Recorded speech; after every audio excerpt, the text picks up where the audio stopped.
దప్పిక తీర్చు దేవునికి మహిమ కలుగునుగాక.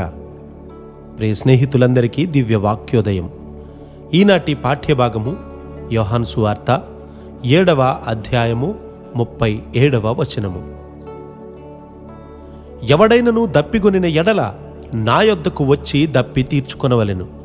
నాయందు విశ్వాసముంచువాడెవడో లేఖనము చెప్పినట్టు వాని కడుపులో నుండి జీవజల నదులు పారునని బిగ్గరగా చెప్పెను.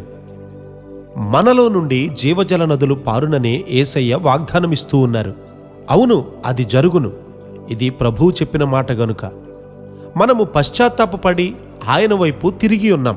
ఆయన యందు విశ్వాసముంచి ఉన్నాం. బైబిల్ గ్రంథం యొక్క చివరి అధ్యాయములో దేవుని సింహాసనము నుండి పారుచున్న గొప్ప నదిని గూర్చిన వివరణ ఉన్నది. ప్రకటన 22:1.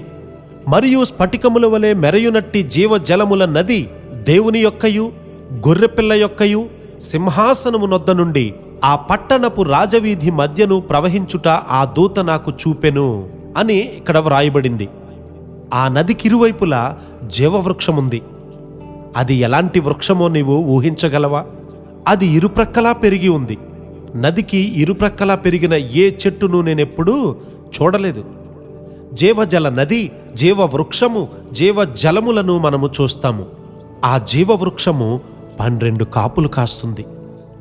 అవి ఎలా ఉంటాయో నేను మీకు వర్ణించలేను, ఎందుకంటే నేను కూడా వాటిని ఇంకా చూడలేదు.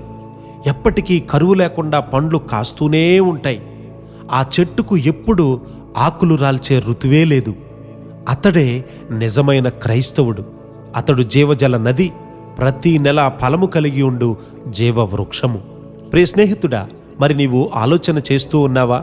నా జీవితంలో ఎందుకు జీవనది ఏర్పడలేదు? ఎందుకు ఎండిన భాగాలు, శక్తి లేని ఋతువులు, పండ్లు లేని జీవితము అని మనము మన హృదయాలను పరీక్షించుకోవాలి. ఇది లేఖన సహితము కాదు, దేవుని దగ్గర నుండి వచ్చే జీవనది. యేసయ్య చెప్తూ ఉన్నారు కదా, నీలో నుండి జీవనది ప్రవహిస్తుంది అని.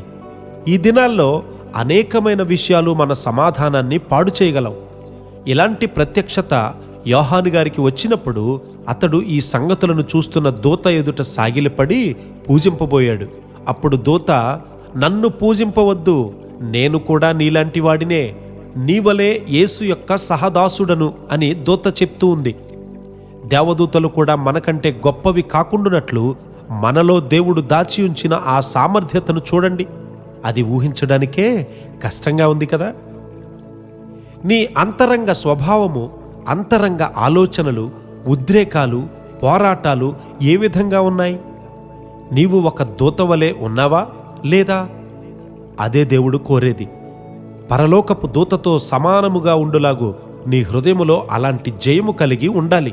అప్పుడు నీవు ఫలభరితుడవు, జీవజల ప్రవాహం కలిగిన వాడవు. ఒక దూత కంటే గొప్పవానిగా నీవు ఎంచబడతావు. అట్టి కృప, కనికరము దేవుడు మనకు సమృద్ధిగా అనుగ్రహించునుగాక. ఆమెన్.